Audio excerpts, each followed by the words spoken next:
আসসালামু আলাইকুম এভরিওয়ান। বাজারের কেনা শুকনো চালের গুঁড়ো দিয়ে একেবারে ফুলকো ফুলকো তেলের পিঠা তৈরি করে দেখাবো আজকের পর্বে। তেলের পিঠাটা তৈরি করা অনেকই সহজ, কিন্তু অনেক সময় দেখা যায় পিঠাটা ফুলতে চায় না।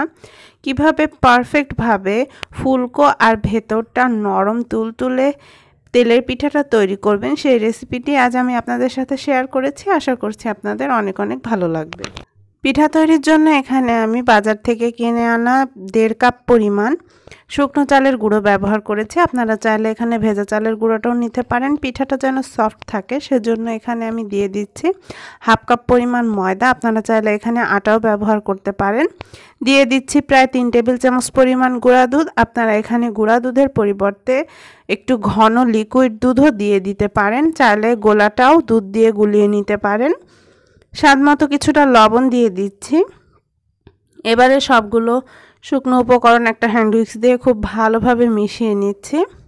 মেশানো হয়ে গেলে এখানে আমি আগে থেকে 1 কাপ পরিমাণ খেজুরের গুড় অল্প একটু পানি দিয়ে খুব ভালোভাবে জাল করে গুলিয়ে রেখেছিলাম, সেই গুড়টা দিয়ে দিচ্ছি। আজকে আমি খেজুরের গুড়টা দিয়ে পিঠা তৈরি করব। আপনারা চাইলে চিনি দিয়েও তৈরি করতে পারেন, আর মিষ্টিটা আপনারা আপনাদের পছন্দ মতো অ্যাডজাস্ট করে নেবেন। আজকে আমি 1 কাপ খেজুরের গুড় এখানে ব্যবহার করেছি। আর এখানে আমি একটু গরম পানি দিয়ে গোলাটা তৈরি করে নিচ্ছি। পানিটা এমন গরম হতে হবে যে একেবারে কুসুম গরম না, আবার একেবারে ফোটানো গরমও না, একটু মোটামুটি গরম পানি দিয়ে গোলাটা গুলিয়ে নিতে হবে, যেহেতু এটা শুকনো চালের গুঁড়া।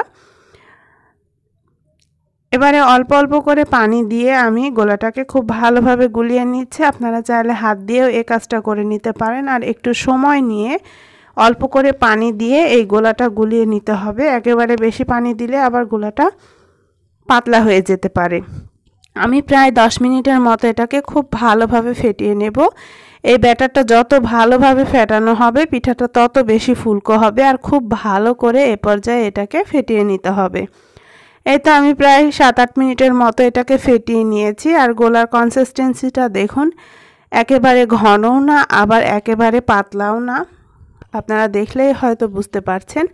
আর একটু ঘন করে এই গোলাটা গলিয়ে নিতে হবে, না হলে পিঠাগুলো ফুলবে না।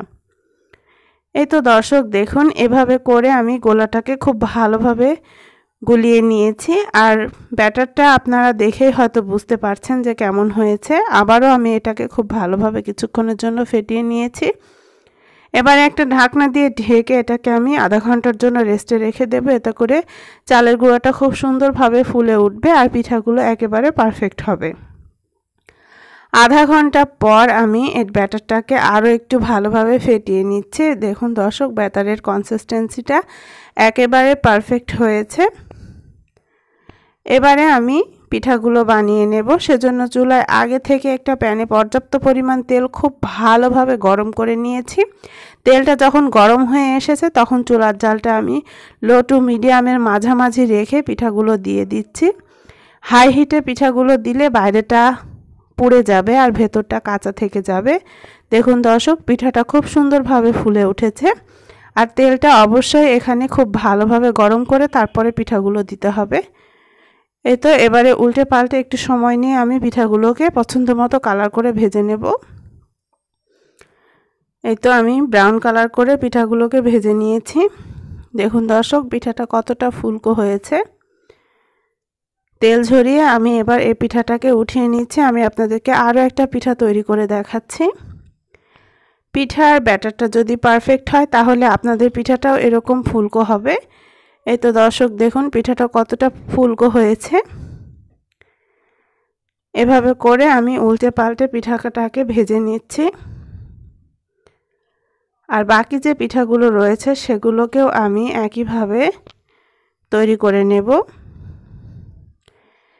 এই তো সবগুলো পিঠাই আমি খুব ভালোভাবে ভেজে তারপর এটাকে পরিবেশন করে নিয়েছি। প্রিয় দর্শক, ভীষণ মজাদার খেজুর গুড়ের তেলের পিঠা পুরোপুরি রেডি।